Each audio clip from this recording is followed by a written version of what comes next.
Bonne nouvelle, le bio s'est invité dans les assiettes des Européens. Sa consommation a augmenté de plus de 80% en 7 ans.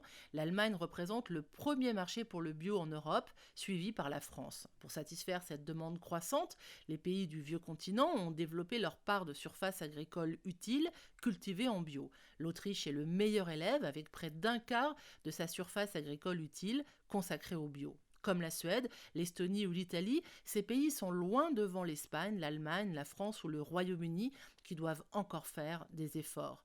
Pour autant, le bio peut-il nourrir les Européens? La culture bio a un rendement inférieur estimé à 19% à celui de l'agriculture conventionnelle. Du coup, les détracteurs du bio expliquent qu'il faudrait, à production égale, davantage de terres qu'aujourd'hui. Si l'humanité voulait remplacer ce qu'elle met dans ses assiettes par son exact équivalent bio, il faudrait alors déboiser massivement et retourner les prairies pour étendre les cultures. Cela se traduirait par des dégagements massifs de gaz carbonique liés au défrichement et par une dégradation de la biodiversité.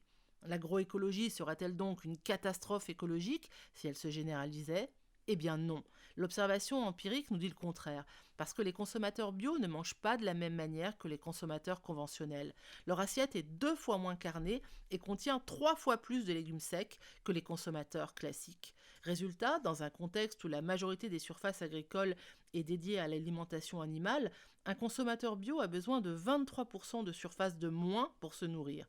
Produire ce qu'il consomme par an mobilise au niveau de la ferme moins d'énergie et émet moins de gaz à effet de serre. Ce qu'on choisit de manger est crucial pour les sols. Plus ils sont de bonne qualité et plus leur capacité d'absorption de CO2 est élevée. L'agriculture biologique fait du bien au sol, ça signifie aussi moins de pesticides et moins de cultures intensives, ce qui est bon pour la santé, l'est aussi pour la planète.